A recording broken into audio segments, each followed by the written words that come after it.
സഹോദരനേക്കാളും മറ്റുള്ള സ്നേഹിതന്മാരും ഉണ്ട്. लेकिन भाइयों से भी ज्यादा अधिक मित्र वाले लोग भी है. അപ്പൊ ഫ്രണ്ട്ഷിപ്പ് നല്ലതാണ്. जो फ्रेंडशिप जो होता है वो अच्छी बात है. പക്ഷേ ഫ്രണ്ട്ഷിപ്പ് കൂടുതലായാലും പ്രശ്നമാണ്. लेकिन फ्रेंडशिप जो है वो ज्यादा नहीं होना चाहिए. അതാണ് ഒന്നാമത്തെ ഭാഗം പറയുന്നത്. वो है यहाँ पर पहला भाग में. കാരണം വളരെ സ്നേഹിതന്മാരുള്ള മനുഷ്യന് നാശം വരും. और यहाँ पर लिखा है कि मित्रों के बढ़ने से नाश होता है. അപ്പൊ നമുക്ക് സ്നേഹിതന്മാരുമുണ്ട്, ക്ലോസ് ഫ്രണ്ട്സും ഉണ്ട്. हमारे पास में मित्र भी होते हैं और जो बेस्ट फ्रेंड्स बोलते हैं ऐसे भी लोग होते हैं. हमारे ക്ലോസ് ഫ്രണ്ട്സ് നമുക്ക് വളരെ കുറവായിരിക്കും. जो हमारे क्लोज फ्रेंड्स होते हैं वो बहुत कम होते हैं. ഈ ഫ്രണ്ട്സിനോട് ഹായ് ബൈ ഫ്രണ്ട്സ് ആയിരിക്കും അത്. हमारे कुछ मित्र ऐसे होते हैं जिससे हम लोग सिर्फ हाई बाय करते हैं. എന്നാൽ ക്ലോസ് ഫ്രണ്ട്സിനോട് മാത്രമേ നമ്മുടെ ഹൃദയം തുറക്കത്തുള്ളൂ. लेकिन हमारे जो अधिक हमारे करीब होते हैं, जो करीब के मित्र होते हैं, उनके साथ हम हमारी बातें शेयर करते हैं. ക്ലോസ് ഫ്രണ്ട് ആണെങ്കിലും നമ്മൾ അവരെ ഒന്ന് ശരിക്കും പഠിച്ചിട്ട് നമ്മുടെ ഹൃദയം എന്ത് ചെയ്യത്തുള്ളൂ, തുറക്കത്തുള്ളൂ. और जो हमारे करीब के मित्र होते हैं उनको भी हम लोग अच्छे से उनके बारे में जानते हैं या फिर उनको अच्छे से सीखते हैं, उसके बाद ही हम हमारी बातों को उनके सामने रखते हैं.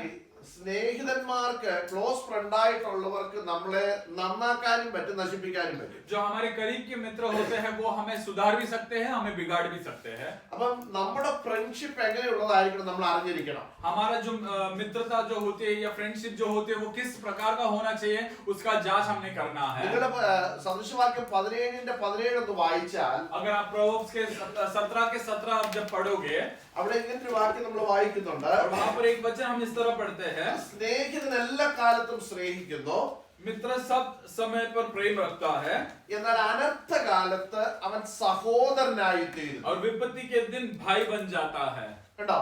അപ്പം സ്നേഹിതൻ എല്ലാ കാലത്തും സ്നേഹിക്കും. जो मित्र होता है वो हर समय पर हमसे प्रेम रखता है. നിങ്ങളുടെ സ്നേഹിതന്മാർ നിങ്ങളോട് സ്നേഹമുണ്ടോ ഇല്ലയോ എന്ന് അറിയുന്നത് എപ്പോഴാണെന്ന് അറിയാമോ? जो आपका जो मित्र होता है वो आपसे प्यार करता है या नहीं, वो आप कब पता चलता है, पता है क्या आपको? എപ്പോഴാ അറിയുന്നത് നമ്മള്? हमें कब पता चलता है?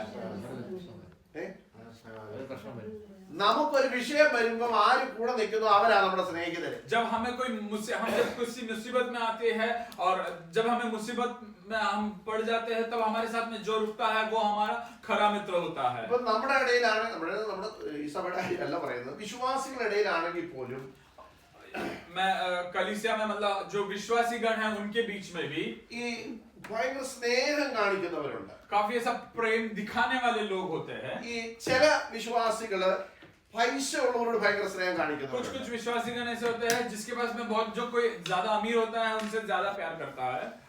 അവരുടെ സ്നേഹം എന്ന് പറയുന്നത് ആ വ്യക്തിയോടല്ല, വ്യക്തിയുടെ കയ്യിലിരിക്കുന്ന പണത്തോടാ സ്നേഹം. और उनका जो प्यार होता है उस व्यक्ति से नहीं होता है, उनके हाथ में जो पैसा होता है उस पैसा से प्यार करते ഞാൻ हैं. നിങ്ങളോടൊരു കാര്യം പറയാം. मैं आप लोगों से एक बात कहना चाहूंगा. നല്ല സാമ്പത്തികമുള്ള ഒരാളുമായിട്ട് ഫ്രണ്ട്ഷിപ്പ് ആകാൻ എല്ലാവർക്കും വലിയ ഇഷ്ടമാണ്. हम सबको ये बहुत पसंद है कि जो कोई अमीर है उनके साथ में दोस्ती रखना या मित्रता रखना. നമ്മൾ എന്തുകൊണ്ട് അദ്ദേഹത്തെ ഫ്രണ്ട്ഷിപ്പ് ആകാൻ ആഗ്രഹിക്കുന്നത്? हम उनके दोस्त क्यों बनना चाहते हैं?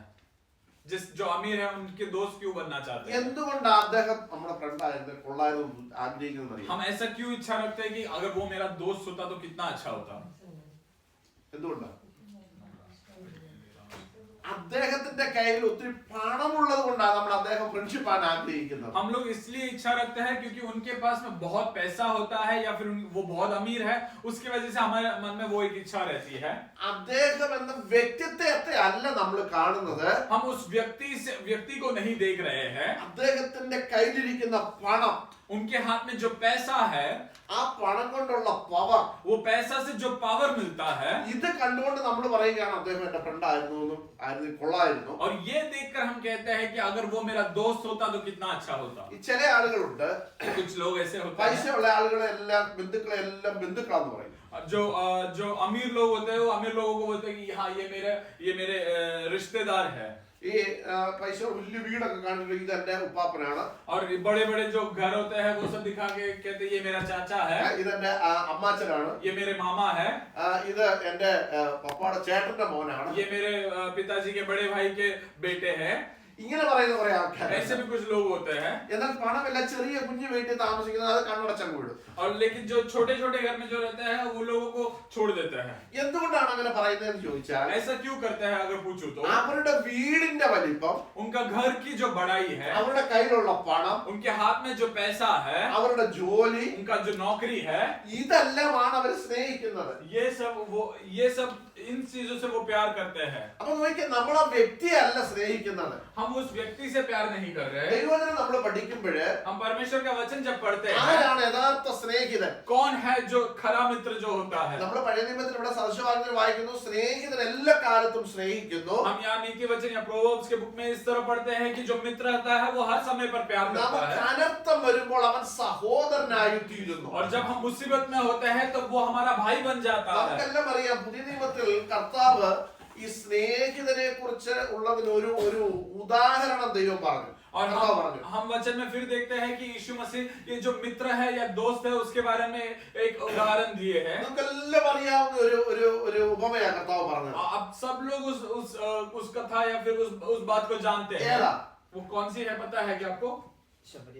യെസ്, നല്ല ശമരിയക്കാരന്റെ കഥ കർത്താവ് പറഞ്ഞു. वो एक अच्छा समरिया का जो व्यक्ति है उसके बारे में परमेश्वर ने एक कथा बताई है. നല്ല ശമരിയക്കാരനെ കുറിച്ച് നമ്മളിവിടെ പഠിക്കുമ്പോൾ, और जब अच्छे समरिया वाले के बारे में हम जब पढ़ते हैं, 3 വ്യക്തികൾ ഈ റോഡ് സൈഡിൽ കിടന്ന വ്യക്തിയുടെ അടുക്കൽ കൂടെ വന്നായിട്ട് നമ്മളിവിടെ വായിക്കുന്നു. हम वहां पर पढ़ते हैं कि ये जो रास्ते के करीब में जो इंसान पड़ा था उसके पास से 3 इंसान गुजरते हैं. ആദ്യം വന്ന 2 പേരും ഭയങ്കര ബിസി ആയിട്ട് അവരങ്ങ് പോയി. जो पहले जो 2 आए थे वो काफी बिजी होकर वो लोग निकल जाते हैं. മൂന്നാമത് വന്ന വ്യക്തിയാണ് ശമരിയക്കാരൻ.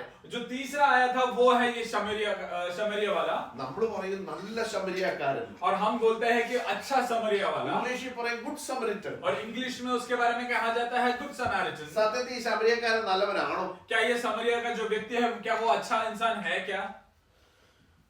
നമ്മള് എനിക്കൊന്ന് കഴിഞ്ഞ ആഴ്ചയാണ് ശമരിയക്കാരാരാ?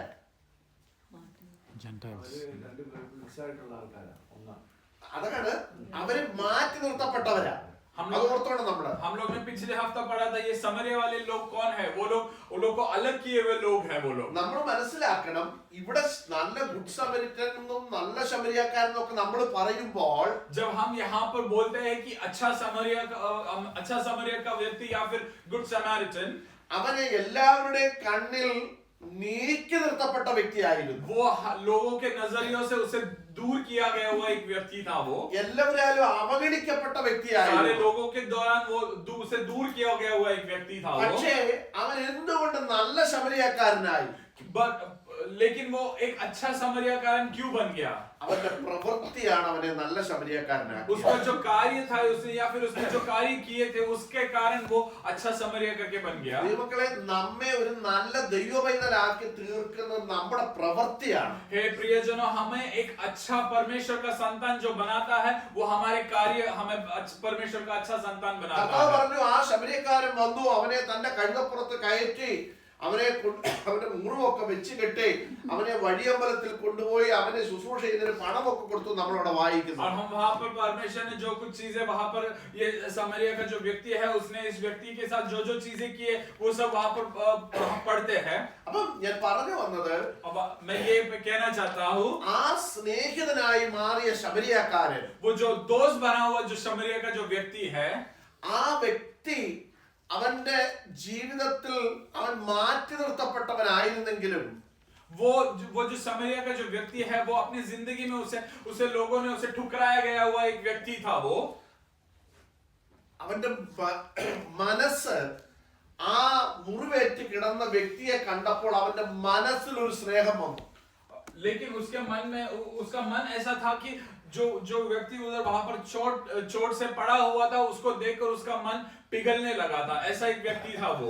അതിനു മുമ്പ് 2 വ്യക്തികൾ അതിലെ പോയി ഇല്ലേ? उसके पहले 2 व्यक्ति लोग वहां से गुजर रहे थे. कौन गुजरे थे? ഒന്നൊരു പുരോഹിതൻ പോയി. एक वहां से एक पुरोहित गुजरा. പിന്നെ ആരാ പോയെ? दूसरा कौन था? ലേവി. एक लेवी जात का एक मनुष्य भी वहां से गुजरा. 2 വ്യക്തികൾ അതിലെ പോയി. 2 लोग वहां से गुजरे थे. ഇവർ 2 പേരും ആക്ച്വലി ഈ മനുഷ്യനോട് ദയ കാണിക്കേണ്ട വ്യക്തികളായിരുന്നു. ये जो पहले के जो दो लोग वहां से गुजरे थे, इन दोनों ने एक्चुअली जो ये मनुष्य जो रास्ते पर पड़ा था उससे ये लोग ने करुणा दिखाना था। പക്ഷെ ഇവർ രണ്ടുപേരും ഈ മനുഷ്യനോട് ദയ എന്ത് ചെയ്തില്ല, കാണിച്ചില്ല. ये दोनों व्यक्तियों ने इस मनुष्य के ऊपर कोई दया नहीं दिखाया। നമ്മൾ ഒരു കാര്യം മനസ്സിലാക്കണം, നമ്മൾ പലപ്പോഴും ഇങ്ങനെ വിടക്കണ്ണോടെ നോക്കുന്നവരായിരിക്കും നമ്മുടെ സഹായകര്. हम हमेशा जिसे हम लोग सही नहीं मानते हैं, शायद वो लोग हो गए हमारे मदद करने वाले लोग। എന്ന് പറഞ്ഞാൽ നമ്മൾ പറയുന്നല്ലോ അവന്റെ സ്വഭാവം ശരിയല്ല, അവന്റെ ഡീലിംഗ് ശരിയല്ല, അവന്റെ നോട്ടം ശരിയല്ല, വർത്താനം ശരിയല്ല എന്നൊക്കെ പറഞ്ഞ് നമ്മൾ പലരെ മാറ്റി മാറ്റി നിർത്തും. जो हमारे नजरियों से जो हम देखते हैं, जो हमारे नजरियों में जो गलत इंसान होता है, जैसे हम बोलते हैं कि हाँ उसका चाल चलन सही नहीं है, उसकी बातें सही नहीं है, वो जो करता है वो सही नहीं है, वो हम लोग ऐसे कुछ लोगों को हम लोग दूर रखते हैं। ഞാൻ നിങ്ങളോട് ഒരു കാര്യം പറയാം, നമ്മൾ ഈ വിശ്വാസികളൊക്കെ ആണെങ്കിൽ നമ്മുടെ മനസ്സിലും ഈ എന്തോ ഒത്തിരി വ്യത്യാസങ്ങൾ ഉള്ളവര് അല്ലേ? हम विश्वासीगण है, बात सही है, लेकिन हमारे मन में भी हम लोग ऐसे बहुत भेदभाव करने वाले लोग हैं। ഈ നമ്മളും ഈ സ്നേഹിക്കുന്നത് പലതും കണ്ടോണ്ടൊക്കെയാണ് നമ്മൾ സ്നേഹിക്കുന്നത്. हम भी बहुत लोगों से प्यार इसलिए करते हैं कि हम हमारे भलाई के लिए हम लोगों से प्यार നമ്മൾ करते ഈ हैं। ഫ്രണ്ട്ഷിപ്പ് പഠിക്കുന്നതും കുറെയൊക്കെ നമ്മൾ നോക്കി അവരെയൊക്കെ ഒന്ന് പഠിച്ചിട്ടൊക്കെയാണ് നമ്മൾ ഫ്രണ്ട്ഷിപ്പ് പഠിക്കുന്നത്. हम लोग जब किसी से दोस्ती रखते हैं तभी हम भी हमारे से हमको इनसे क्या भला होगा या फिर हमको इनसे क्या फायदा, माफ करना, क्या फायदा होगा, ये सोचकर हम इनसे दोस्ती रखते ഞാൻ हैं। ചോദിക്കട്ടെ, ഹൃദയം ശുദ്ധിയുള്ളതാണ് കണ്ട് ഫ്രണ്ട്ഷിപ്പ് പഠിച്ചവരുണ്ടോ? क्या आप लोगों में से, मैं एक सवाल पूछना चाहूंगा कि आप लोगों में से ऐसे कितने लोग हैं जिसने देखा कि हाँ इसका मन शुद्ध है? ऐसे लोगों से आप लोग ने ये बातें देखकर आप लोग ने कितने लोगों ने दोस्ती की है? നമ്മൾ അതിന് അങ്ങനെയാണോ ചെയ്യുന്നത്? क्या हम लोग ऐसा दोस्ती रखते हैं? നമ്മൾ പുറമേ ഉള്ള അപ്പിയറൻസ് ഒക്കെ നോക്കിയാ നമ്മൾ എന്ത് ചെയ്യുന്നത്? ഫ്രണ്ട്ഷിപ്പ് പഠിക്കുന്നത്. हम लोग जब दोस्ती बनाते हैं किसी से, हम सिर्फ बाहरोनी जो बातें हैं वो देखकर हम दोस्ती रखते हैं। പുറമേ ഉള്ള അപ്പിയറൻസ് നോക്കുവാണെങ്കിൽ ഈ പുരോഹിതനും ലേവ്യനും ആയിരുന്നു ഇവരെ എന്ത് ചെയ്യേണ്ടത്? സഹായിക്കേണ്ടത്. अगर बाहरोनी अपीयरेंस देख के अगर दोस्ती बनानी है या फिर ये बात होनी थी, तो ये जो पहला जो पुरोहित गया था या फिर ये जो लेवी जात का मनुष्य गया था, इन दोनों ने इस मनुष्य को बचाना चाहिए था। പക്ഷെ അവർ രണ്ടും മാറി പോയപ്പോഴ് ആരും പ്രതീക്ഷിക്കാത്ത ഒരുവൻ അതുവഴി വരികയാണ്. लेकिन जब ये दोनों वहां से गुजर गए, वहां से तीसरा एक व्यक्ति आता है, അവനെയാണ് ശമരിയൻ നമ്മൾ വിളിക്കുന്നത്. और उसे वहां पर समरिया का व्यक्ति करके बुलाया जाता है। സത്യത്തിൽ അദ്ദേഹം ശമരിയനാണോ ശമരിയക്കാരനാണോ ഇതൊന്നും അല്ല നമ്മുടെ വിഷയം. सही पूछे तो वो शमरिया का व्यक्ति है या नहीं, वो कुछ नहीं है हमारे यहाँ का विषय। എന്നാൽ ഈ മനുഷ്യന്റെ ഹൃദയം നല്ലതായിരുന്നു. लेकिन ये जो मनुष्य आया था उसका मन अच्छा था। ഈ നമ്മൾ പുരോഹിതനായില്ലെങ്കിലും പാസ്റ്റർ ആയില്ലെങ്കിലും ഭയങ്കര ആത്മീയനൊന്നും ആയില്ലെങ്കിലും ഹൃദയം നല്ലതായിരിക്കണം. हम अगर कोई बड़ा पास्टर नहीं बने या फिर हम बड़े पुरोहित ना बने या फिर बहुत आत्मिक रूप से बहुत बड़ा व्यक्ति ना बने, तो भी हमारा जो मन है वो सही होना चाहिए। യെശയ്യാപ്രവചനത്തിൽ ഒരു വാക്യം ഇങ്ങനെ കിടപ്പുണ്ട്. यशायाह नबी के पुस्तक में एक वचन इस तरह है, നിങ്ങൾക്കെല്ലാം അറിയാം, ഹൃദയം സകലത്തെക്കാളും കപടം നിറഞ്ഞത്. വായിച്ചിട്ടുണ്ടോ നിങ്ങൾ ആരെങ്കിലും? क्या आप लोग ने ये वचन पढ़ा है क्या? ഹൃദയം സകലത്തെക്കാളും കപടം നിറഞ്ഞത്. वहां पर इस तरह लिखा है कि जो मन है वो सबसे उसमें सारे दोष चीजें भरी हुई है। അത് ആരാഞ്ഞറിയുന്നവൻ ആര്? और वो कौन जानता है? അങ്ങനെ ഒരു വാക്യം നമ്മുടെ യെശയ്യാപ്രവചനത്തിലാണെന്ന് തോന്നുന്നു നമ്മൾ കിടപ്പുണ്ട്.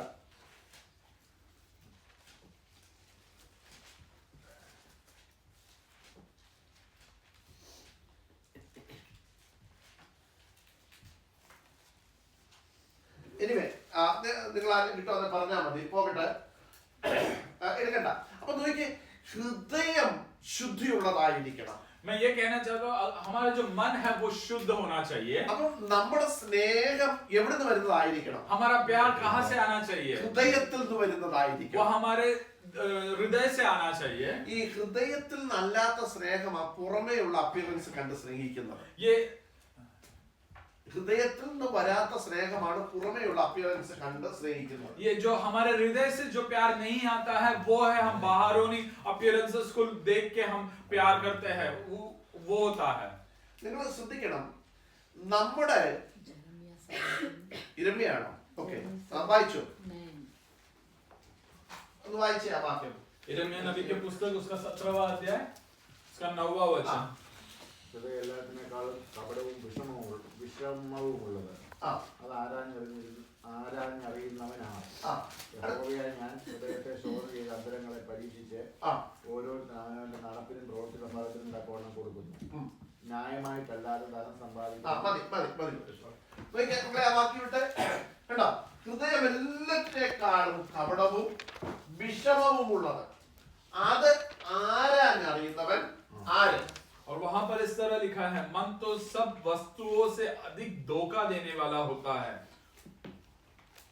എന്ന് പറഞ്ഞാൽ അതിന്റെ അർത്ഥം എന്നാ എഴുതിയിരിക്കുന്നത്? उसका मतलब क्या है यहाँ पर? നിങ്ങളെല്ലാവരും ആ പാവം നോയിക്കേ. ഇന്ന് പറഞ്ഞ ഞാൻ ഈ വചനം പറയുന്ന സമയത്ത് നിങ്ങൾ അറിഞ്ഞിരിക്കണം, കർത്താവ് എവിടെയാ നോക്കുന്നത് അല്ലേ? जब मैं ये वचन यहाँ पर आपसे बात कर रहा हूँ, तब आप लोग ये समझना है कि परमेश्वर हमारे हृदय को देखता है. ഞാൻ പറയട്ടെ, ഞാൻ കഴിഞ്ഞ ആഴ്ച നിങ്ങളോട് പറഞ്ഞത്, എളിയവനോട് കൃപ കാണിക്കുന്നവനെ യഹോവയ്ക്ക് വായ്പ കൊടുക്കുന്നു. और मैंने पिछले हफ्ते जिस तरह आपसे कहा था, जो गरीबों को या फिर जो गरीबों को എളിയവനോട് കൃപ കാണിക്കുന്നു. जो गरीबों से जो दया दिखाता है, वो परमेश्वर को उधार देता है. ഈ കൃപ കാണിക്കാന്ന് നമ്മുടെ മനസ്സിൽ വരുന്ന കുറെ പൈസ അവർ വാങ്ങി കൊടുക്കാന്നുള്ളതാണ്. हमारे मन में अगर ऐसा होता है कि दया दिखाओ मतलब थोड़ा पैसा दो, ये नहीं है. സഹോദരങ്ങളെ, നമ്മൾ ചെന്ന് ഒന്ന് കെട്ടി ഒന്ന് തോളയിൽ ഒന്ന് കൈയിട്ടാൽ ചില പ്രശ്നങ്ങൾ മാറും. है मेरे भाइयों, मैं आपसे क्या, हम पैसा देने से सब कुछ नहीं है. हम जाकर उस व्यक्ति के अगर हम उनके कंधे पर हाथ रखो तो बहुत सारी बातें सुधर जाती है. ചിലർക്ക് ഭയങ്കര സന്തോഷം വരും. बहुत लोग खुश होते हैं. ദൈവങ്ങളെ, ഞാൻ പറയട്ടെ, ചിലർക്ക് നമ്മളോട് തുറന്നു പറയാൻ പറ്റാത്ത ചില പ്രശ്നങ്ങൾ കാണും. मैं आपसे कहूँ कि कुछ लोग ऐसे होते हैं कि वो अपनी बातों को पूरी तरह से हमारे साथ शेयर नहीं कर सकते. പക്ഷേ അവർക്ക് നമ്മളോട് പറയാൻ പറ്റത്തില്ലെങ്കിൽ നമ്മൾ അവരെ ഒന്ന് ചേർത്ത് നിർത്തിയിട്ട് ഞങ്ങൾ പ്രാർത്ഥിക്കാനുണ്ട്, ഞങ്ങൾ കൂടെ ഉണ്ട് എന്ന് പറയുമ്പോൾ പകുതി പ്രശ്നങ്ങൾ മാറിപ്പോകും. लेकिन ऐसे लोगों के साथ हम जब उनके करीब जाकर उनसे कहे कि हे भाई हम तुम्हारे साथ है, हे बहन हम तुम्हारे साथ है, हम तुम्हारे लिए प्रार्थना करेंगे, जब ऐसे कहते हैं तो उनका वो लोग का जो एक 50% उनके प्रॉब्लम सॉल्व हो जाते हैं वहां पर. ഞാൻ പറയട്ടെ ദൈവമക്കളെ, നമ്മുടെ സാന്നിധ്യം മറ്റുള്ളവർക്ക് ആശ്വാസമായി തീരണം. है मैं आपसे ये एक बात कहूँ कि हमारी जो मौजूदगी है वो दूसरे को एक खुशी देने वाली बात होनी चाहिए. ഇവിടെ ഈ നല്ല ശമരിയക്കാരൻ ഈ മുറിവേറ്റ വ്യക്തിയുടെ അടുക്കൽ വന്നു. यहाँ पर ये जो अच्छा समरिया का जो व्यक्ति है, वो इस जो रास्ते के करीब पड़ा हुआ जो व्यक्ति है उसके पास आया. അവന്റെ പോക്കറ്റിൽ വല്ലതും ഉണ്ടോ തപ്പിയല്ല അവനെ ആശുപത്രി കൊണ്ടുപോയത്. उसके पॉकेट में कुछ है क्या, ये देखने के बाद उसको अस्पताल में नहीं लेकर गया. കാരണം നമ്മളവിടെ വായിക്കുന്നത്, ഈ മനുഷ്യനെ മുറിവ് വെച്ച് കെട്ടി തന്റെ കഴുതപ്പുറത്ത് കയറ്റി വഴിയമ്പലത്തിൽ കൊണ്ടുപോയി താൻ പണം അങ്ങോട്ട് കൊടുത്തു. और हम यहाँ पर वचन में पढ़ते हैं कि ये जो अच्छा समरिया का जो व्यक्ति है, उसने इस व्यक्ति को उठाया, उसके जो जख्मों पर दवा दारू किया और उसको वहां से अस्पताल लेकर जाके इसने खुद के जेब से पैसे दिए. എന്നിട്ട് അദ്ദേഹം പറയുന്ന ഒരു കാര്യമുണ്ട്. അടുത്ത എന്താ പറഞ്ഞതെന്നറിയോ? और वो आगे इस तरह कहते हैं, നിങ്ങളൊക്കെ വായിച്ചവരും പഠിച്ചവരും മനസ്സിലാക്കിയവരും അടുത്ത എന്നാ പറഞ്ഞേക്കുന്നത്? आप लोगों ने सबने पढ़ा होगा ये चीजों को. അധികമായിട്ട് എന്തെങ്കിലും ചെലവിട്ടാൽ ഞാൻ മടങ്ങി വരുമ്പോൾ എന്ത് ചെയ്യാം? തന്നുകൊള്ളാം. और वो अस्पताल वालों से इस तरह कहता है कि अगर इससे ज्यादा और खर्चा होता है तो मैं जब लौट कर आऊंगा तो मैं वापस आपको पैसा दे ഞാൻ दूंगा. പറഞ്ഞു വന്നു, ഇങ്ങനെ ഒരു നല്ല ശമരിയക്കാരൻ നമുക്കുണ്ട്. अब मैं ये कहना चाहता हूँ कि ऐसा एक अच्छा समरिया का जो है व्यक्ति है, उस तरह का एक व्यक्ति हमारे जिंदगी में, സ്നേഹിക്കാൻ കൊള്ളാവുന്ന ഒരു നല്ല ശമരിയക്കാരൻ നമ്മുടെ കൂടെ ഉണ്ട്. प्यार करने वाला एक अच्छा समरिया व्यक्ति हमारे साथ है. ഈ കർത്താവിനെ സ്നേഹിക്കാൻ പറ്റിയാണ് നമ്മുടെ ഭാഗ്യം എന്ന് പറയുന്നത്. और हमारा नसीब है कि ऐसा एक परमेश्वर को हम प्यार कर सकते ഈ हैं. കർത്താവിനെ സ്നേഹിച്ചതും കർത്താവ് സ്നേഹിച്ചോ നമ്മുടെ ജീവിതത്തിൽ ഏറ്റവും വലിയ ഭാഗ്യം. ये परमेश्वर ने हमसे प्यार किया, हमने परमेश्वर को प्यार किया, ये हमारी जिंदगी की सबसे बड़ी नसीब वाली बात നിങ്ങളുടെ है. ഏത് വിഷയം നിങ്ങൾക്ക് പറയാം, तुम्हारा कोई भी प्रॉब्लम आप उनसे कह നിങ്ങളുടെ सकते ഏത് हो. പ്രശ്നവും പറയാം. आपका कोई भी प्रॉब्लम आप वो परमेश्वर से कह सकते हो. നിങ്ങൾ പറയുന്നതിനകത്തെ തെറ്റൊന്നും ഈ സ്നേഹിതൻ നോക്കത്തില്ല. आपकी बातों में कोई गलती, ये मित्र है, ये परमेश्वर आपकी बातों से गलती नहीं निकालेगा. ഞാൻ അതുകൊണ്ടാ പറയുന്നത്, നിങ്ങൾക്ക് പേഴ്സണൽ പ്രയർ prayer വേണം. मैं इसलिए कहता हूँ हमेशा कि आप लोगों को एक पर्सनल प्रेयर हमेशा चाहिए. പേഴ്സണൽ പ്രയറിൽ നമുക്ക് എന്തും പറയാം. ये जो खुद का आपका जो अकेला बैठकर जो प्रार्थना करने वाला जो वक्त है वहां पर आप कुछ भी बोल सकते हो. ഈ 4 പേര് ഇരിക്കുമ്പോൾ നമ്മുടെ പ്രാർത്ഥന നമ്മൾ ഭയങ്കര അരിച്ചാ പ്രാർത്ഥിക്കുന്നത്. जब हम 4 लोगों के साथ में बैठकर प्रार्थना करते हैं तो हम बहुत सारी चीजों को फिल्टर करके प्रार्थना കാരണം करते നമ്മൾ हैं. ഇങ്ങനെ ചിന്തിച്ച് നല്ല വാക്കുകളൊക്കെ ഉപയോഗിച്ച് പ്രാർത്ഥിക്കുന്നു. हम जब लोगों के सामने प्रार्थना करते हैं तो हम बहुत कुछ सोच के अच्छे शब्दों का इस्तेमाल करके प्रार्थना करते ഞാൻ हैं. പറഞ്ഞത് നമ്മുടെ പേഴ്സണൽ പ്രയറിൽ നമുക്ക് എന്തും കർത്താവിനോട് പറയാം. पर मैं ये कहना चाहता हूँ कि हमारा जो पर्सनल प्रेयर होता है वो उस पर्सनल प्रेयर में हम परमेश्वर के साथ कुछ भी बोल सकते हैं. നമ്മുടെ പേഴ്സണൽ പ്രയർ ഞാൻ പറയട്ടെ, കണ്ണീർ ഒഴുകും, हमारे पर्सनल प्रेयर में हमारे आंसू बहते हैं, അറിയാതെ മൂക്കിൽ മൂക്കള വരും. हमारे नाकों से पानी बहता है. കാരണം ഇതൊക്കെ ഈ 4 പേര് ഇരിക്കുമ്പോൾ കണ്ടാൽ അവർക്ക് ഒരു അറപ്പൊക്കെ തോന്നും. और ये हम 4 लोगों के सामने नहीं कर सकते ये പക്ഷെ चीजें. നമ്മൾ ഈ പേഴ്സണൽ പ്രയർ വേണമെന്ന് ഞാൻ പറയുന്നതിന്റെ കാരണം पर्सनल प्रेयर चाहिए ये मैं क्यों कहता ഈ हूँ. നമ്മൾ 4 പേര് ഇരിക്കുമ്പോൾ പ്രാർത്ഥിക്കാനിരിക്കുമ്പോൾ നമ്മുടെ മുട്ട് മടക്കിയിരിക്കണം. हम जब 4 लोगों के सामने बैठ के प्रार्थना करें तो शायद हमको घुटना टेक के बैठना കാല് पड़ेगा. വേദനിച്ചാൽ വളരെ പതുക്കെയൊക്കെ നമ്മൾ തിരിഞ്ഞിരിക്കത്തുള്ളൂ. और लोगों के सामने जब प्रार्थना के लिए बैठते हैं तो बहुत संभल कर बैठना पड़ता ഞാൻ है. പറയട്ടെ, നമ്മുടെ പേഴ്സണൽ പ്രയറില് लेकिन हमारे पर्सनल प्रेयर पे നമ്മുടെ ഇരിപ്പല്ല കർത്താവ് നോക്കുന്നത്. हम जिस तरह बैठते हैं वो नहीं देखता है നമ്മുടെ परमेश्वर. കണ്ണുനീര് ഒഴിയതല്ല കർത്താവ് हमारे നോക്കുന്നത്. आंसू जो बहते हैं वो नहीं देखता है നിന്റെ മൂക്കിൽ परमेश्वर. നിന്ന് ഒഴിയ മൂക്കളെ അല്ല കർത്താവ് हमारे നോക്കുന്നത്. नाकों से बहने वाले पानी को नहीं देखता है നിന്റെ परमेश्वर. ഹൃദയമാ കർത്താവ് നോക്കുന്നത്. तेरा हृदय देखता है ഹന്ന परमेश्वर. ദൈവസന്നിധിയിൽ ചെന്നിട്ട് പ്രാർത്ഥിച്ചു. हन्ना जो है वो परमेश्वर की सन्निधि में आकर प्रार्थना ഹന്ന कर. ദൈവത്തോട് ചെന്നിട്ട് കരഞ്ഞു. हन्ना जो है वो परमेश्वर की सन्निधि में आकर बैठकर प्रार्थना कर നമ്മളിവിടെ रही है. പഠിച്ചതാണ്. ഏലി പുരോഹിതൻ പറഞ്ഞു, നിന്റെ പിന്നെ വീഞ്ഞൊന്ന് ഇറങ്ങട്ടെന്ന് പറഞ്ഞു. और हमने यहाँ पर पढ़ा है कि वो एली पुरोहित जो है वो कहता है तेरा जो नशा है वो निकल जाए एक बार. പക്ഷെ ഇതൊന്നും ഈ ഹന്നയെ സംബന്ധിച്ച് ഒരു വിഷയമല്ല. लेकिन ये हन्ना के लिए कुछ कोई बड़ी बात नहीं थी. ഞാൻ വിശ്വസിക്കുന്നത് നമ്മൾ അവിടെ ആ ഭാഗം നിങ്ങൾ പഠിക്കുമ്പോഴേ मैं इस तरह विश्वास करता हूँ कि जब हम वो जो वहां पर जब हम पढ़ते ഈ हैं ഹന്ന ദൈവസന്നിധി ആലയത്തിൽ ചെന്നു ഈ പുരോഹിതനുമായിട്ടുള്ള ആ പിന്നെ സംസാരവും കാര്യങ്ങളും ഒക്കെ നാം കഴിഞ്ഞിട്ട് നമ്മൾ അവിടെ വായിക്കുന്ന ഒരു വിഷയമുണ്ട്. ये हन्ना जो है वो कलीसिया में आने के बाद जो पुरोहित है उसके साथ में जो वार्तालाप सब होने के बाद പുരോഹിതനോട് ഒന്ന് ശമൂവേലിന്റെ പുസ്തകത്തിലാണ് പുരോഹിതനോട് ഏലി പുരോഹിതനോട് ഹന്ന പറഞ്ഞു, യജമാനെ ഞാന് വീഞ്ഞും മദ്യവും കുടിച്ചിട്ടല്ല ഞാൻ ഇവിടെ വന്നത്, എന്റെ ഹൃദയത്തിന്റെ ഭാരം കൊണ്ടാണ് കുറെ കാര്യങ്ങളൊക്കെ പറഞ്ഞു. और वहां पर हन्ना जो पुरोहित से कहते हैं कि हे मालिक मैं यहाँ पर दारू या फिर दात मधु वगैरह पीकर यहाँ पर आकर बैठी नहीं है, मैं अपने बातों को परमेश्वर के सामने रख रही അതിൽ हूँ. നിന്നൊരു ദൂതി അതിനോട് പറയാം. मैं उसमें से एक बात आपसे कहना चाहता हूँ. നിങ്ങളുടെ മുമ്പിൽ ഇരിക്കുന്ന പാസ്റ്റർ ചിലപ്പോൾ നിങ്ങളുടെ പ്രശ്നം ഒന്ന് മനസ്സിലായി കാണും. आपके सामने जो पासवान खड़ा है वो आपके विषय को नहीं जानता होगा. നിങ്ങളുടെ പുറമേ ഉള്ളതൊക്കെ കണ്ടിട്ടായിരിക്കും പാസ്റ്റർ വല്ലതൊക്കെ പറയുന്നത്. आपकी जो बाहरोनी रूप को देखकर पासवान कुछ भी कहता होगा शायद. പറയണമെന്നല്ല ഞാൻ ഈ പറഞ്ഞത്. ऐसा नहीं कहना चाहिए. പക്ഷെ ഇവിടെ ഈ ഏലി പുരോഹിതൻ അവിടെ പുറമേ ഉള്ള അപ്പിയറൻസ് കണ്ടേച്ച് പറഞ്ഞു എവിടെ വെള്ളം അടിച്ചാ വന്നത്.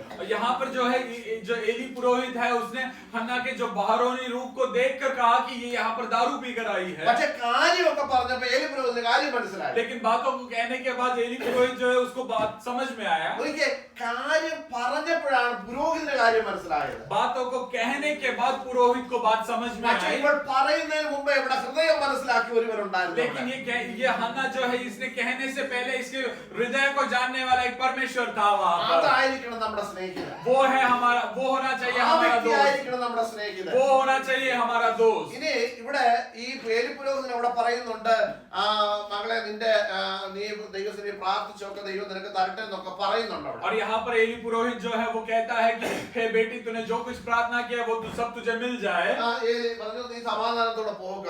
और वहाँ पर एली पुरोहित जो कहता है वो इस तरह कहता है कि तू शांति से चले जा. ഇസ്രായേലിന്റെ ദൈവത്തോട് നീ കഴിച്ച അപേക്ഷ അവൻ നിനക്ക് നൽകട്ടെ എന്നൊക്കെ പറഞ്ഞു. और वो इस तरह कहता है कि तूने इस्राएल के परमेश्वर से जो कुछ बातें कही है वो तुझे दे दे. അടുത്ത വാക്യത്തിൽ ഒരു കാര്യം എഴുതിയിട്ടുണ്ട്. लेकिन उसके बाद एक वचन है वहां पर इस तरह लिखा है, ഇതാണ് അവളുടെ മുഖം പിന്നെ വാടിയതുമില്ല. और वो ये है कि उसका जो चेहरा है वो कभी दुख से कभी नीचे नहीं हुआ है. അവള് അതിന് മുൾഭാഗത്ത് എഴുതിയിരിക്കുന്നത് അഗ്നി തൃക്കണിൽ കൃപ ലഭിക്കുമാറാകട്ടെ എന്ന് പറഞ്ഞ സ്ത്രീ തന്റെ വഴിക്ക് പോയി. और वहां पर उसके ऊपर वाले वचनों में इस तरह लिखा है कि वो जो स्त्री है वो अपने रास्ते चले गई। എന്ന് പറഞ്ഞാൽ അവൾ തന്റെ ഭവനത്തിലോട്ട് പോയി. वो उसका मतलब यह है कि वो स्त्री अपने घर चले गई അവളുടെ മുഖം പിന്നെ വാടിയതുമില്ല. और लेकिन उसका जो चेहरा है कभी नीचे नहीं उतरा हुआ है। നിങ്ങൾ ഒന്ന് രണ്ട് കാര്യങ്ങൾ മനസ്സിലാക്കണം ഇവിടെ വന്ന്. आप लोगों ने एक दो बातों को ये समझना है यहाँ पर। ഒന്ന്, അവളുടെ ഹൃദയം അറിഞ്ഞ ഒരു കർത്താവിനെ അവൾ കണ്ടവിടെ. एक उसका हृदय जानने वाला, उसके मन को जानने वाला एक परमेश्वर को उसने वहां पर देखा। അവൾക്ക് മനസ്സിലായി ഈ പുരോഹിതനേക്കാൾ വലിയൊരു പുരോഹിതൻ എന്റെ വിഷയം ഏറ്റെടുത്തു കഴിഞ്ഞു. इस पुरोहित से बढ़कर एक पुरोहित ने मेरा जो विषय है उस विषय को ले लिया है കാരണം हाथों में। പുരോഹിതനോട് കാര്യം പറഞ്ഞപ്പോഴാണ് അവൾക്ക് അയാൾക്ക് മനസ്സിലായത്. उसका कारण यह है कि उस पुरोहित को ये जब स्त्री ने अपनी बातों को कहा तभी जाके वो पुरोहित बातों को समझने लगा। എന്നാ പുരോഹിതനോട് പറയുന്നതിന് മുമ്പേ എന്റെ വിഷയം അറിഞ്ഞ ഒരുവനുണ്ട്. लेकिन इस पुरोहित को अपनी बातों को कहने से पहले मेरी बातों को जानने वाला एक परमेश्वर है। ഞാൻ വിശ്വസിക്കുന്നു ഈ പുരോഹിതൻ ഇവളോട് നീ വീഞ്ഞു കുടിച്ചിട്ട് നിന്റെ വീഞ്ഞൊന്ന് ഇറങ്ങട്ടെ എന്ന് പറഞ്ഞപ്പോൾ ഇവള് വളരെ താഴ്മയോടെ പറഞ്ഞു ഞാൻ വീഞ്ഞു മദ്യം ഒന്നും കുടിച്ചിട്ട് വന്ന്. അങ്ങനല്ലേ അവിടെ എഴുതിയിരിക്കുന്നത്. और वहां पर वचन में इस तरह लिखा है जब ये जो पुरोहित है उसने कहा कि तेरा जो नशा है वो नशा उतर जाए। ഞാൻ മനോവസനമുള്ള ഒരു സ്ത്രീ, ഞാൻ വീഞ്ഞോ മദ്യമോ കുടിച്ചിട്ടില്ല, യഹോവയുടെ സന്നിധിയിൽ എന്റെ ഹൃദയം പകരുക അത്ര ചെയ്തത്. ഇവളിത് പറയാൻ കാരണം എന്താണെന്നറിയോ? और उसके बाद में वो स्त्री जब पुरोहित ने वैसा कहा तो उसके बाद में वो स्त्री इस तरह कहती है कि मैंने कोई दारू या दाग मधु नहीं पिया है। ഇവക്കറിയാം ഈ പുരോഹിതൻ എന്റെ വിഷയം മനസ്സിലായില്ലെങ്കിലും കർത്താവ് എന്റെ കാര്യം മനസ്സിലാക്കിയിട്ടുണ്ട്. ये जो स्त्री है, ये स्त्री ने उस पुरोहित को ऐसा बोलने का कारण ये है कि उसको ये बात समझ में आए कि ये पुरोहित शायद मेरी बातों को नहीं समझेगा, लेकिन मुझे जानने वाला, मेरे हृदय को जानने वाला एक परमेश्वर यहाँ पर है। അതുകൊണ്ട് അവൾക്ക് മനസ്സിലായി പുരോഹിതനോട് ഇതിന് മറുപടി പറയേണ്ട ആവശ്യമൊന്നുമില്ല. और उस वक्त उस स्त्री को समझ में आया कि ये पुरोहित को मैं ज्यादा कुछ बोल के फायदा नहीं है। അവള് പറയുകയാണ് ഞാൻ മനോവസനമുള്ള ഒരു സ്ത്രീയാണ്. और वो कहती है कि मैं मन से दुखित हुई एक स्त्री हूँ। ആ വ്യസനമുള്ള എന്റെ മനസ്സ് ഞാൻ ദൈവത്തിൽ അങ്ങോട്ട് പകരാൻ പോകും. मेरा जो दुख भरा हुआ जो मन है मैं वो परमेश्वर के सन्निधि में रखना चाहती हूँ। അത് പകരുമ്പോൾ അത് മനസ്സിലാക്കുന്ന ഒരുവനുണ്ട് ഇവിടെ. और मैं अपने जो दुख भरा हुआ जो मन है जब मैं वो अपने परमेश्वर के सामने रख रही हूँ तो मुझे उस बातों को समझने वाला एक परमेश्वर यहाँ पर है। അവക്കറിയാം ഞാൻ ഈ ആലയത്തിൽ വരുമ്പോൾ ഈ ആലയത്തിന്റെ ഉടമസ്ഥൻ അവിടെ ഉണ്ട്. वो स्त्री शायद उस समय ये जानती रहेगी जब मैं इस कलीसिया में आ रही हूँ उस कलीसिया का मालिक वहां पर है। ഈ ആലയത്തിന്റെ ഉടമസ്ഥൻ ആരാ? इस कलीसिया का मालिक कौन है? സ്വർഗത്തിലെ ദൈവമാണ്. वो है परमेश्वर। കാരണം पुതിയ നിയമത്തിൽ നമ്മൾ വായിക്കുന്നുണ്ട് क्योंकि परमेश्वर नए नियम में परमेश्वर के യേശു യെരൂശലേം ദേവാലയത്തിലോട്ട് ചെന്നു. यीशु जो है वो यरूशलेम के मंदिर में गया കയറുകൊണ്ട് ഒരു ചമ്മട്ടി ഉണ്ടാക്കി. और उसने जो रस्सी से एक चीज बनाया അവിടെ ചെന്ന് എല്ലാവരെയും പുറത്താക്കി. और वहां पर जाके सारे लोगों को उसने बाहर निकाला। കർത്താവ് എന്തുവാ പറഞ്ഞേ? और वहां पर यीशु क्या कहता है?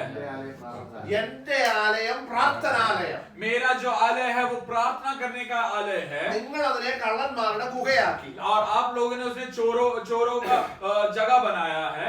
നോക്കിയേ, സത്യത്തിൽ ഏലി പുരോഹിതന്റെ കാലത്ത് എന്താ അവിടെ സംഭവിച്ചത്? और एली पुरोहित के समय पर भी वहां पर क्या हुआ था? കച്ചവടവും കള്ളന്മാരുടെ ഗുഹയായിട്ട് മാറിയിരിക്കും അവിടെ. और उस समय पर भी वो जो कलीसिया है वो भी उसी तरह बना था। കാരണം നമ്മൾ അടുത്ത ഭാവം അങ്ങോട്ട് വായിച്ച് അടുത്ത അധ്യായത്തിലേക്ക് വരുമ്പോൾ ഏലി പുരോഹിതന്റെ മക്കൾ അവിടെ എന്നാ കാണിച്ചത് ആലയത്തില്? और जब हम उसके बाद वहां पर आगे के वचन में पढ़ते हैं कि एली पुरोहित के बच्चों ने वहां पर क्या क्या कार्य किया था। അവന്മാര് കാണിച്ചു ഒന്നും ഇവിടെ പരസ്യമായിട്ട് പറയാൻ പറ്റത്തില്ല. उन्होंने जो चीजें वहां पर किया वो हम यहाँ पर सबके सामने कह नहीं सकते। അതുപോലുള്ള കാര്യങ്ങൾ അവന്മാര് കാണിച്ചത് അവിടെ എഴുതി ऐसी വെച്ചിരിക്കുന്നത്. गंदी बातें वहां पर कलीसिया के अंदर किया था।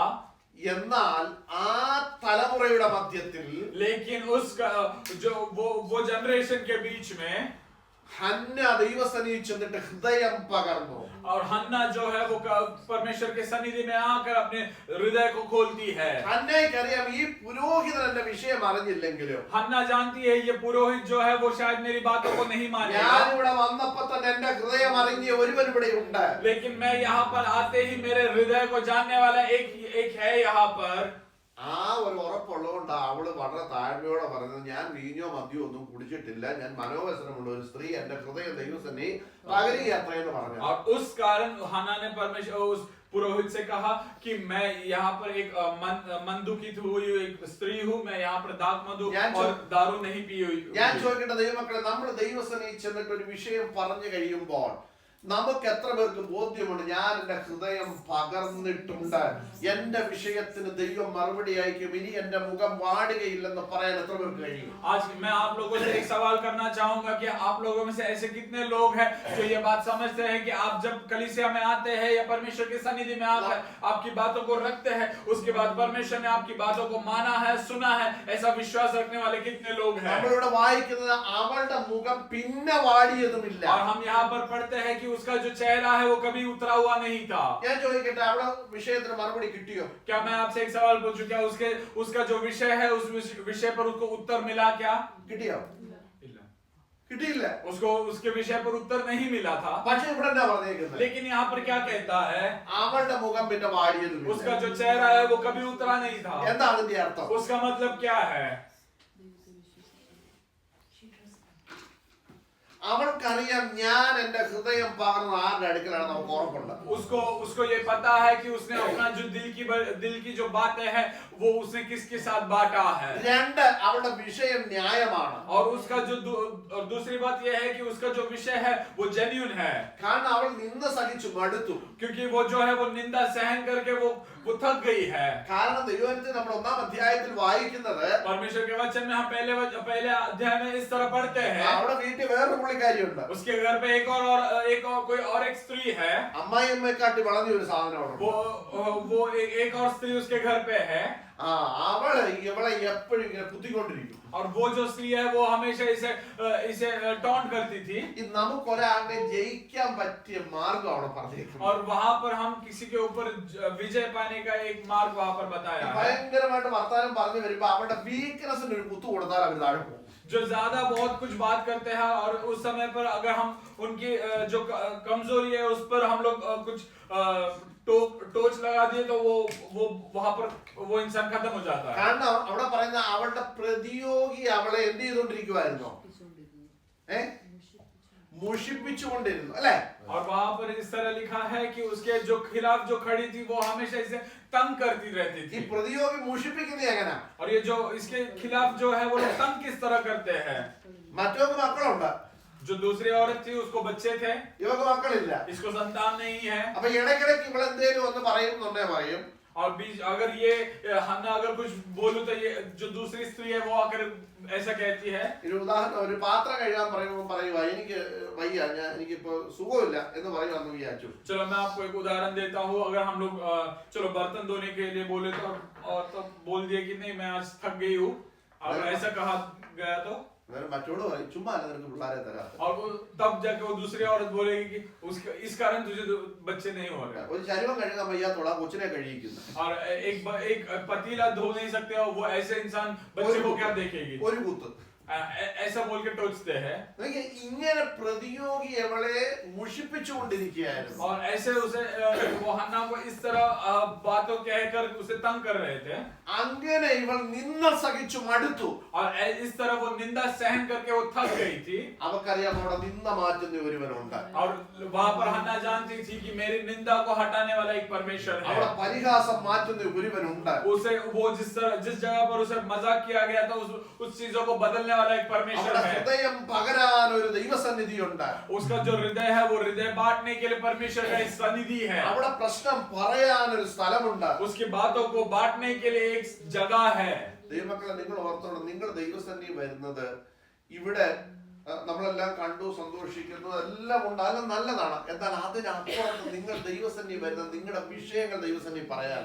है प्रिय जनों, मैं आपसे आप लोग यहाँ पर आते हैं, एक दूसरे से मिलते हैं, वो सब सही बात है, वो सब अच्छी बात है। लेकिन हम यहाँ पर क्यों आते हैं? हम हमारे विषय को परमेश्वर से बांटने के लिए आते हैं। ഞാൻ എപ്പോഴും പറയും, ഈ ദൈവസഭ എന്താണെന്ന് ഇന്ന് ദൈവമക്കൾക്ക് ആർക്കും അറിയത്തില്ല. मैं हमेशा ये कहता हूँ कि परमेश्वर का कलीसिया क्या है ये आज के जमाने के परमेश्वर के लोगों नहीं जानते। നമുക്കിത് അറിയാൻ വയ്യാത്തതുകൊണ്ട് നമ്മൾ ഈ സഭയ്ക്കകത്ത് ഈ കസർത്തെല്ലാം കാണിക്കുന്നത്.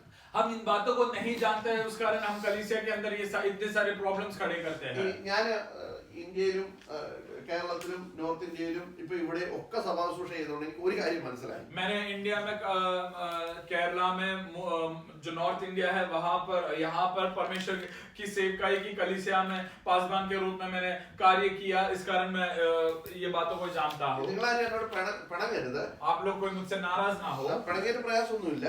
आप नाराज हो तो भी कोई तकलीफ नहीं है। പ്രത്യേകിച്ച് മലയാളി വിശ്വാസികൾ, खास करके जो मलयाली कम्युनिटी है, അതിലൊരു നല്ല ശതമാനം ആൾക്കാർ ചർച്ച വരുന്നത് എന്തിനാണെന്നറിയോ? उसमें से जो मलयाली कम्युनिटी से एक जो ज्यादातर लोग कलीसिया में क्यों आते हैं? ഇവർ ആരാധനയോടുള്ള താല്പര്യം കൊണ്ട് അല്ലി വരുന്നത്. ये लोग आराधना करने लिए नहीं आते हैं। പാസ്റ്ററെ ലീഡ് ചെയ്യുക, ये लोग जो पासबान है वो पासबान को नियंत्रित करने के लिए, ഞങ്ങൾ പറയുന്ന പോലെ പാസ്റ്റർ സ്തോത്രം പറയണം, हम लोग जैसा बोले वैसा पासबान ने करना है, ഞങ്ങൾ പറയുന്ന പോലെ പ്രസംഗിക്കണം, हम लोग जिस तरह बोलते हैं उस तरह पासबान ने प्रचार ഞങ്ങൾ करना പറയുന്ന है, സമയത്ത് നിർത്തണം. हम लोग जब बोलेंगे पासबान ने तभी रोकना है, ഇതിനു വേണ്ടിയാ വരുന്നത്. इसके लिए आते हैं। പിന്നെ നമ്മുടെ ഇടയിൽ ഒരു സാക്ഷ്യം വെച്ചിട്ടുണ്ട്. और हमारे बीच में गवाही के लिए एक वक्त होता ഇത് है। അടുത്ത് ഇരിക്കുന്നവന് കുത്തു കൊടുക്കാനുള്ള അവസരമായി. ये जो गवाही का वक्त जो होता है वो जो हमारे बाजू में जो दूसरा इंसान है या जो दूसरा व्यक्ति है उसको टोचने का एक वक्त होता കാരണം है। ഈ നേരിട്ട് എനിക്ക് ലിപ്സിനോടൊന്നും പറയാൻ പറ്റത്തില്ല. चलो मैं एक उदाहरण के रूप में बोलूं, मैं शायद लिप्सन भाई को सीधा बात जाके नहीं बोल पाऊंगा। കാരണം പുള്ളി അതിനേക്കാ വില്ലനാ.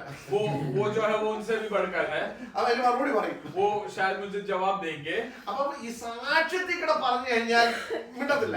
लेकिन जब ये गवाही के रूप में कहो तो लिप्सन भाई को शायद समझ में नहीं പിന്നെ आए। പിന്നെ തന്നെ സഭയിലുള്ള എല്ലാവരും അറിയുകയും ചെയ്യും. और वही ने कलीसिया में जो कुछ जितने सारे लोग हैं वो लोग सब जान കാരണം जाएंगे। നമ്മൾ മിടുക്കന്മാരെ, ഇത് ആർക്കുള്ള ദൂതാണെന്നുള്ളത് പിടിച്ചെടുക്കാൻ നമ്മൾ മിടുക്കന്മാരെ. और हम लोग भी बहुत शातिर है, ये किसके लिए है ये हम लोग समझ जाते हैं।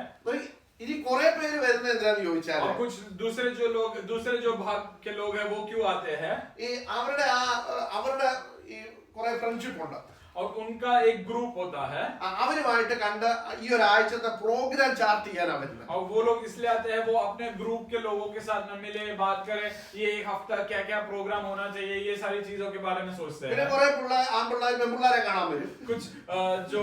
कुछ लड़के होते हैं वो लड़कियों को देखने आते हैं। നിങ്ങൾ വിചാരിക്കുന്നത് പാസ്റ്റർ ഇതൊക്കെ ഞാൻ ഇതൊക്കെ കണ്ടിട്ടുള്ളതായിട്ട്. आप लोग सोचते रहे पासवान ऐसे बोल रहे हैं, नहीं ऐसा कुछ नहीं, ये सब ഞാൻ मैंने अपने नजरों से 27 देखा। വർഷമായി സഭാ ശുശ്രൂഷയിലായി. मैं कुछ लगभग 27 साल हुआ हूँ कि ये सेवकाई में हूँ। അത് പല ടൈപ്പിനെ കണ്ടിട്ടുണ്ട്. मैं इसमें बहुत प्रकार के लोगों को देखा हुआ है। നമ്മൾ മനസ്സിലാക്കണം ദൈവസഭ എന്താണെന്ന് മനസ്സിലാക്കണം. हम लोग ने ये बात को समझना है कि परमेश्वर का कलीसिया क्या है, സഭയുടെ ഉടമസ്ഥൻ ആരാണെന്ന് മനസ്സിലാക്കണം. कलीसिया का जो मालिक है वो कौन है, वो बात को हमने ഇവിടെ समझना है। കർത്താവ് പറഞ്ഞു എന്റെ പിതാവിന്റെ ആലയമാണിത്. यहाँ पर परमेश्वर यीशु कहता है कि ये मेरा पिता का घर है, അല്ലെങ്കിൽ എന്റെ ആലയമാണിത്. ये यीशु कहता है कि ये मेरा घर है।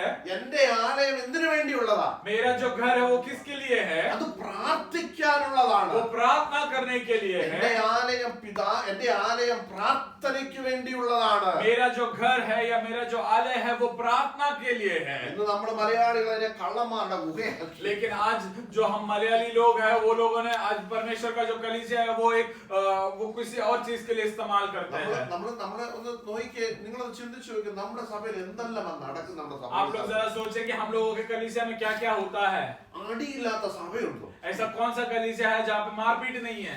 ആരാധന കഴിഞ്ഞ അടിയാ. जैसे आराधना खत्म होती है तो मारपीट शुरू हो जाती है। അന്യഭാഷ പറഞ്ഞ വെളിയിൽ ഇറങ്ങി ചീത്ത വിളിക്കുക. जो अन्य भाषाओं में बात करता है वो आराधना होने के बाद बाहर जाकर गाली गलौज करता है। ഈ ആരാധന കഴിഞ്ഞിട്ട് അങ്ങോട്ടും ഇങ്ങോട്ടും കൂട്ടിപ്പിടിപ്പിക്കുക. या आराधना होने के बाद आपस में लड़ाई झगड़ा के लिए बातें करते हैं। ചിലര് വരുന്നത് കഴിഞ്ഞ ആഴ്ച കിട്ടിയതെല്ലാം കൂട്ടുകാരോട് പറയണം ഇവിടെ വന്നിട്ട്. और कुछ लोग आते हैं कि पिछले हफ्ते में जो कुछ बातें हुई वो यहाँ पर आके दोस्तों को कहने के लिए। നിങ്ങൾ കണ്ടിട്ടുണ്ടോ ഈ നാട്ടിൽ ചർച്ചകളിൽ ചെന്ന് കഴിഞ്ഞാൽ സ്ഥിരം ആ കസേര മാത്രം ഇരിക്കുന്ന ആൾക്കാരുണ്ട്. अगर आप लोग ने ऐसा देखा है कि केरला में इस तरह होता है कि कलीसिया में जो निरंतर एक ही चेयर पर बैठने वाले कुछ लोग होते हैं। വേറെ ആരെങ്കിലും കഷ്ടകാലത്തിന് ആ ചെയറിൽ കയറി ഇരുന്നാൽ अगर दूसरा कोई वो कुर्सी पर जाकर बैठ जाए, അവർക്ക് കുറെ ആൾക്കാരുണ്ട്, അവര് മാത്രമേ അവിടെ ഇരിക്കുള്ളൂ. उनका एक ग्रुप होता है, सिर्फ वही लोग वहां पर बैठ सकते हैं। എന്നിട്ട് ഇവര് 4 കസേര മേടിച്ച് ഇറച്ചി കൊടുക്കും. और ये लोग कुछ लगभग चार कुर्सियां खरीद कर देता है ഇവര് 4 കൂട്ടുകാർ കയറി അതിലിരിക്കും. और ये 4 दोस्त लोग मिलकर वहां पर बैठते हैं। അവിടെ ഇരുന്നുകൊണ്ട് പാസ്റ്റർ പ്രസംഗിക്കുന്നതിനെ എല്ലാം ഇവരാണ് കൺട്രോൾ ചെയ്യുന്നത്. और वहां पर बैठकर पासवान जो कुछ प्रचार करते हैं या पासवान को नियंत्रित करने वाले लोग होते हैं। ഈ അച്ഛന്മാർ കൈയടിക്കുകയല്ല. ये जो अंकल लोग होते हैं टाटा ताली नहीं बजाते, वो लोग सिर्फ ऐसे टाटा करते हैं। ഇതിന് പല അർത്ഥങ്ങളുണ്ട്. और इसका बहुत अर्थ बनता है। ഈ ചിലര് അച്ഛൻ്റെ അച്ഛനുണ്ട്. हमारे कलीसिया में एक अंकल होते हैं। പാസ്റ്റർ പ്രസംഗം 2 മിനിറ്റ് മുമ്പ് ഇവിടെ പോയി കഴിഞ്ഞാൽ अगर पासवान का जो प्रचार है अगर वो 2 मिनट अगर आगे बढ़ जाए तो കസേര ഇരുന്നോണ്ട് ഇങ്ങനെ ये कुर्सी पे बैठ कर ये वॉच इस तरह पहनते हैं। എന്തിനാണെന്നറിയോ? ये वॉच क्यों पहनते हैं इस तरह? കൈ പൊക്കി വാച്ച് ഇടുന്നത്. वो हाथ उठाकर ऐसा वॉच क्यों ഞാൻ पहनते തമാശ हैं? പറഞ്ഞതല്ല. मैं मजाक नहीं कर रहा हूँ। എന്നുവെച്ചാൽ പാസ്റ്റർ സമയമായി. Hey, ഞാൻ ഷുഗർ ഉണ്ട്, പ്രഷർ ഉണ്ട്, കൊളസ്ട്രോൾ ഉണ്ട്. वो ये पासवान को याद दिलाने के लिए कह रहे हैं कि पासवान समय खत्म हो चुका है, हम डायबिटिक है, हमें शुगर है, ब्लड प्रेशर है, सब कुछ है। ഇത് ആരാധന കഴിഞ്ഞാൽ വീട്ടിൽ പോകുന്നില്ല, അത് വേറെ സത്യം. और दूसरी बात ये कि आराधना खत्म हो जाए तो वो लोग घर नहीं जाते हैं। ഞാൻ പറഞ്ഞത് എന്തിനാണ് ആരാധന എന്ന് പറഞ്ഞു വരുന്നതെന്ന് അറിയത്തില്ല. मैं ये कहना चाहता हूँ कि वो लोग क्यों आराधना बोल के वो लोग आते हैं, उनको आराधना बोलकर आते हैं, बट उनको पता नहीं है कि क्यों आते हैं। ദൈവസഭ എന്താണെന്ന് അറിയത്തില്ല. परमेश्वर का कलीसिया क्या है वो नहीं जानते ഈ हैं। സഭ എന്ന് പരിശുദ്ധാത്മാവ് നിയന്ത്രണം വിട്ടോ നമ്മൾ ഏറ്റെടുത്തോ അന്നോട്ട് സഭയ്ക്ക് അത് പ്രശ്നമാണ്. जिस दिन पवित्र आत्मा ने कलीसिया का नियंत्रण जो है वो छोड़ दिया और हम लोग ने कलीसिया को नियंत्रित करना शुरू किया, उस दिन से कलीसिया के अंदर प्रॉब्लम्स है। നമുക്കറിയാം ഈ സഭ രൂപം കൊണ്ട് എപ്പോഴാ? हम वचन में पढ़ते हैं कि सभा ने जो कलीसिया है वो रूपांतर को प्राप्त किया, നൂറ്റാണ്ടില അല്ലേ? वो पहले शताब्दी में हुआ था। ഈ വരുന്ന സഭ രൂപം എടുക്കുന്നതിന് മുൻപേ സഭയ്ക്ക് രൂപം കൊടുക്കാൻ ആരിറങ്ങി വന്നു? कलीसिया को रूपांतर करने के लिए कौन उतर कर आया था? പരിശുദ്ധാത്മാവ് വന്നു. पवित्र आत्मा आया അപ്പൊ था। ഇന്ന് സഭയെ നിയന്ത്രിക്കേണ്ട ആരാ? तो कलीसिया को नियंत्रित किसने करना है? പരിശുദ്ധാത്മാവാണ്. पवित्र आत्मा ने करना അപ്പൊ है। പരിശുദ്ധ നമുക്കറിയാം ഒന്നാം നൂറ്റാണ്ടിൽ ദൈവസഭയെ നയിച്ചുകൊണ്ട് പോയത് हम പരിശുദ്ധാത്മാവാണ്. जानते हैं कि पहले जमाने में पवित्र आत्मा था जो कलीसिया को नियंत्रित करता था। കാലങ്ങൾ മുമ്പോട്ട് പോയേ ഈ പരിശുദ്ധാത്മാവിന്റെ സ്ഥാനത്ത് നമ്മൾ കയറി നിന്നു. और दिन गुजरने के बाद, सालों गुजरने के बाद जो पवित्र आत्मा जिस स्थान पर बैठते थे वहां पर जाकर हम बैठ गए। അപ്പൊ പരിശുദ്ധാത്മാവ് വിചാരിച്ചു ഞങ്ങളുടെ രണ്ടുപേരുടെയും കൂടെ പരിപാടി ഇവിടെ വേണ്ട, ആരെങ്കിലും ഒരാൾ എന്ത് ചെയ്യാം, പുറകോട്ട് മാറാന്ന് വിചാരിച്ചു. और तब पवित्र आत्मा ने सोचा कि यहाँ पर 2 लोगों का कार्य नहीं करना है, उसमें से कोई एक बाहर जाना है, इस कारण पवित्र आत्मा पीछे हट गया। ഈ പല പ്രാവശ്യം പരിശുദ്ധാത്മാവ് ഈ കയറി ഇന്ന് അച്ചായനെ ബോധ്യപ്പെടുത്തി കൊടുത്തു. और कई दफा ये जो पवित्र आत्मा है ये बड़े जो अंकल है उनको याद दिलाया ഞാനാണ് സഭയെ നയിക്കേണ്ടത്, അച്ഛൻ പുറകോട്ട് മാറുന്നത് പല പ്രാവശ്യം ബോധ്യപ്പെടുത്തി. मैंने कलीसिया को नियंत्रित करना है, आप पीछे हटो करके पवित्र आत्मा ने ये अंकल को याद दिलाया है। അപ്പൊ ഈ നമ്മുടെ ഇടയിൽ ചില ആൾക്കാരുണ്ട്, ഈ ഇവിടെ അല്ല, ഈ പ്രാർത്ഥിക്കുകയും പ്രസംഗിക്കാനൊക്കെ സമയം കിട്ടിക്കഴിഞ്ഞാൽ ഈ നിർത്താൻ ചില അടയാളങ്ങൾ കൊടുക്കും. हमारे बीच में कुछ लोग ऐसे हैं, अगर प्रार्थना और प्रचार करने के लिए वक्त मिल जाता है, उसे खत्म करने के लिए हम लोग कुछ साइंस या कुछ चीजें करते हैं। നമുക്കറിയാം ഈ പാസ്റ്റർമാര് ചില സാക്ഷ്യം പറയുമ്പോൾ നീണ്ടു പോകുന്നുണ്ട്. പ്രൈസ് ദി ലോർഡ് എന്ന് പറയും. अगर हम लोग जानते हैं कि कुछ पासवान लोग ऐसे हैं कि कोई लोग जब गवाही देते हैं केरला इंडिया में, तो अगर वो गवाही लंबा हो जाता है तो पासवान लोग प्रेज द लॉर्ड करके चिल्लाते हैं। ഈ നല്ല ബുദ്ധിയുള്ളവരാണെങ്കിൽ എന്ത് ചെയ്യും? അത് കേട്ടോടെ നിർത്തും. वो बोलते हैं ना, जिसको समझने वाले को इशारा ही काफी है, तो जो समझ जाता है तो वो ये इस तरह का प्रेज द लॉर्ड सुनते ही वो उधर रुक जाता है। ചിലർ വിചാരിക്കും എന്തോന്നറിയോ? और कुछ लोग इस तरह समझते हैं എന്റെ സാക്ഷ്യത്തിന്റെ പ്രസംഗത്തിന്റെ ആ മനോഹാരിത കൊണ്ട് പാസ്റ്റ് ഇങ്ങനെ അന്വേഷിക്കാൻ പ്രൈസറോട് പറഞ്ഞുകൊണ്ടിരിക്കുക. और कुछ लोग इस तरह समझते हैं कि मेरा जो गवाही है या फिर मेरा जो प्रचार है वो बहुत अच्छा है और पासवान जी बहुत खुश हो रहे हैं, उस कारण वे प्रेज द लॉर्ड और हालेलुया कहते ഈ हैं। പ്രൈസറോട് പറയുന്നതോറും ഇവരിങ്ങനെ സാക്ഷ്യം നീട്ടിക്കോടെ ഇരിക്കും. और जितना ये पासवान यहाँ पर बैठ के प्रेज द लॉर्ड कहते हैं, ये लोग इतनी अपनी गवाही को इधर ഞാൻ खींचते പറഞ്ഞേ, रहते हैं। ഇതുപോലെ ഈ അച്ചായന്മാര് വിചാരിച്ചു ഈ പരിശുദ്ധാത്മാവ് എന്നെ ഇങ്ങനെ ഹേമിക്കുന്ന പിന്നെ ഇതിനെ ലീഡ് ചെയ്യാനാണ്. और इसी तरह ये जो अंकल लोग हैं, लोगों ने शायद सोच लिया होगा उस समय पे, ये पवित्र आत्मा मुझे इस तरह इसलिए कहता है कि ये पवित्र आत्मा खुश है, मैं जो कुछ कर रहा है उसकी वजह से मैं लीड कर रहा हूँ। കുറെ കഴിഞ്ഞപ്പോ പരിശുദ്ധാത്മാവിന് മനസ്സിലായി അച്ചായൻ മാറുന്നില്ല, ഇനി ഞാൻ എന്ത് ചെയ്തേക്കാം, ഇങ്ങ മാറിയേക്കാം. और कुछ वक्त के बाद पवित्र आत्मा को समझ में आया कि ये अंकल तो हटने वाले नहीं है, चलो मैं खुद हट जाता हूँ करके, और पवित्र आत्मा हट गया। പരിശുദ്ധാത്മാവ് പുറകോട്ട് മാറി മാനുഷിക ബുദ്ധികൾ സഭയെ ഭരിക്കാൻ തുടങ്ങി. पवित्र आत्मा जो है वो पीछे हट गया और मानसिक बुद्धि कलीसिया को नियंत्रित करना शुरू कर നിങ്ങൾ दिया। അപ്പോസ്തല പ്രവൃത്തി വായിച്ചു നോക്കിക്കേ. आप जो प्रेरितों का पुस्तक एक बार पढ़ लो। ഈ പത്രോസ് സഭയിൽ 5-ാം അധ്യായത്തിന്റെ 1-ാം വാക്യമാണെന്നാണ് എന്റെ വിശ്വാസം. അപ്പോസ്തല പ്രവൃത്തിയില് അവിടെ നമ്മൾ വായിക്കുന്നത് രണ്ട് വ്യക്തികൾ പണം തങ്ങളുടെ വസ്തു വിറ്റ് ആ പണവുമായിട്ട് അപ്പോസ്തലന്മാരുടെ അടുക്ക വരുന്ന ഒരു ഭാഗം നമ്മളിവിടെ വായിക്കുന്നുണ്ട്.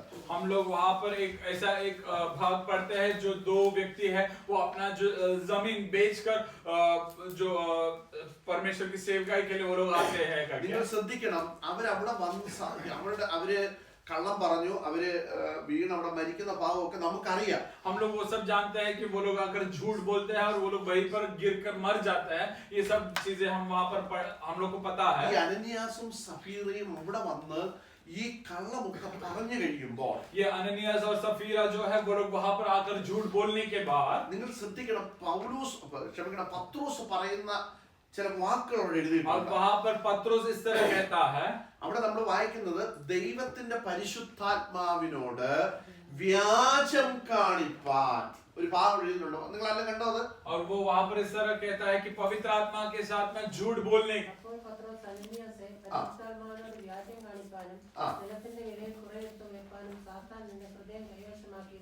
കണ്ടോ?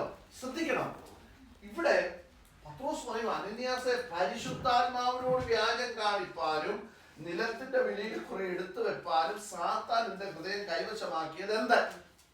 और वहां पर पत्रोस इस तरह कहता है कि हे हनन्यास. ശ്രദ്ധിച്ചേ, അപ്പൊ ഇവിടെ സഭയെ നയിക്കുന്ന ഇപ്പൊ ആരാ? और यहाँ पर कलीसिया को कौन चलाता है? ഇന്ന എന്നെ പറഞ്ഞേ പാസ്റ്ററോട് ഈ പരിപാടി കാണിച്ചെന്തോ ചോദിച്ചേ.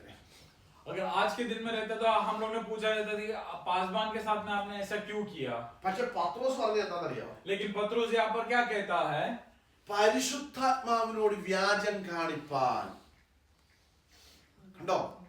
നോക്കിയേ, ഇവിടെ പത്രോസിന് വലിയ വിലയൊന്നുമില്ല, ഇവിടെ വിലയുള്ളത് പരിശുദ്ധാത്മാവിനാണ്. और यहाँ पर पत्रोस कहता है कि तूने पवित्र आत्मा से क्यों झूठ बोला. പത്രോസിന് അറിയാം ഞാൻ എന്ന് പറയുന്ന വ്യക്തിക്ക് ഇവിടെ വിലയില്ല, എന്റെ മേൽ പരിശുദ്ധാത്മാവ് വന്നതുകൊണ്ടാണ് എനിക്ക് വിലയായത്. और यहाँ पर पत्रोस जानता है कि मैं एज अ व्यक्ति जो है मुझे कोई मतलब महत्व नहीं है, लेकिन मेरे अंदर जो पवित्र आत्मा है उसको यहाँ पर महत्व दिया जाना चाहिए. കർത്താവ് നമ്മളെ സ്നേഹിച്ച് നമ്മുടെ കൂടെ ഉള്ളതുകൊണ്ടാണ് നമുക്ക് വില വന്നത്. हे प्रियजनों, परमेश्वर ने हमसे प्यार किया और हमसे हमारे साथ है, उस कारण हमें कुछ महत्व मिला है. ഇവിടെ പരിശുദ്ധാത്മാവിനാണ് വില.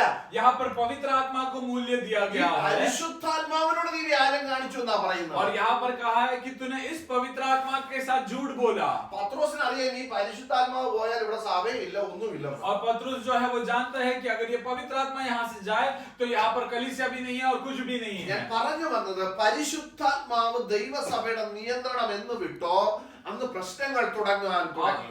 मैं ये कहना चाहता हूँ कि जिस दिन पवित्र आत्मा ने परमेश्वर का कलीसिया जिस दिन छोड़ दिया, वहां पर उस दिन वो कलीसिया में मुसीबतें शुरू हुई. ഞാൻ പറയട്ടെ, ദൈവസഭ എന്താണെന്ന് നമ്മൾ മനസ്സിലാക്കണം. मैं अपने बातों को यहाँ पर रोकना चाहूंगा. परमेश्वर का कलीसिया क्या है वो हमने समझना है. നമ്മൾ അവിടെ എന്ത് പറയണം പറയരുത് നമ്മൾ മനസ്സിലാക്കണം. हमने वहां पर क्या बोलना है क्या नहीं बोलना है वो हमने समझना है. സഭയെ നിയന്ത്രിക്കുന്ന ആരാണെന്ന് നമ്മൾ മനസ്സിലാക്കണം. हमें ये समझना है कि कलीसिया को कौन नियंत्रित करता है. നമ്മൾ മറന്നുപോയതാണ് ഇന്ന് ദൈവസഭയുടെ അധപതനത്തിന് കാരണം. और आज के कारण आज कलीसिया का जो नाश शुरू होने का कारण यही है कि ये इन बातों को हम भूल गए. ഞാൻ എന്റെ വിഷയത്തിലേക്ക് മടങ്ങി വരട്ടെ. मैं अपने विषय में लौट कर आना चाहूंगा. ഹന്ന ഇവിടെ പറയുകയാണ്, हन्ना यहाँ पर कहती है അവളുടെ മുഖം പിന്നെ വാടിയില്ല. और उसका जो चेहरा है वो कभी उतरा नहीं. കാരണം അവളുടെ വിഷയം ആരുടെ കയ്യിലാണ് അവളെ ഏൽപ്പിച്ചത് നമുക്കറിയാം. उसका कारण यह है कि वो जानती है कि उसने अपना विषय को किसके हाथ में सौंपा. मेरे प्रियजनों, എന്റെ പ്രിയ കുഞ്ഞുങ്ങളെ, मेरे प्रिय बच्चों, നിങ്ങളുടെ വിഷയം ദൈവത്തിന്റെ കയ്യിലാണ് ഏൽപ്പിച്ചിരിക്കുന്നതെങ്കിൽ अगर आपने आपका विषय जो है वो परमेश्वर के हाथ में सौंपा है तो അതല്ല വൃത്തിയായിട്ട് ചെയ്തു തരാൻ, वो अच्छे से उसको अंतिम में लाने के लिए നിങ്ങളുടെ ജീവിതത്തിൽ അത് ഗുണമാകത്തക്ക നിലയിൽ ചെയ്തു തരാൻ ദൈവത്തിന് കഴിയും. वो सिर्फ परमेश्वर ही है जो आपकी जिंदगी में वो एक महत्वपूर्ण रूप में उसको ला सकते हैं. നിങ്ങൾ പ്രാർത്ഥിക്കുന്ന പല വിഷയങ്ങൾ കാണാം. आप लोग प्रार्थना करने वाले बहुत सारे विषय होगा. ലോകത്തിന്റെ വിഷയമാകട്ടെ, शायद वो आपका रोग का विषय होगा. ആരോടും പറയാൻ കഴിയാത്ത आप വിഷയങ്ങളായിക്കൊള്ളട്ടെ. किसी के साथ बांट नहीं सकते इस तरह का विषय होगा. നിങ്ങളുടെ ഹൃദയം വളരെ വേദന കൊണ്ട് നിറഞ്ഞായിരിക്കാം വന്നിരിക്കുന്നത്. आपका हृदय जो है वो आप काफी दुख भरे या फिर दर्द भरे अवस्था में आप यहाँ पर आके बैठे होंगे. ഇന്ന് പകൽക്കാലം നിങ്ങളുടെ ഹൃദയം അറിയുന്ന ഒരു കർത്താവുണ്ട്. കർത്താവുണ്ട്. लेकिन आपके हृदय को जानने वाला एक परमेश्वर നിങ്ങളുടെ है, പ്രശ്നം മനസ്സിലാക്കുന്ന ഒരു കർത്താവുണ്ട്. आपके बातों को समझने वाला एक परमेश्वर ആ है, പ്രശ്നം എന്താണെന്ന് മനസ്സിലാക്കുന്ന കർത്താവുണ്ട്. जो आपका विषय क्या है वो समझने वाला एक परमेश्वर അതെങ്ങനെ है, പരിഹരിക്കണമെന്ന് അറിയാവുന്ന ഒരു കർത്താവുണ്ട്. वो विषय किस तरह सॉल्व किया जा सकता है वो अच्छे से जानने वाला एक परमेश्वर।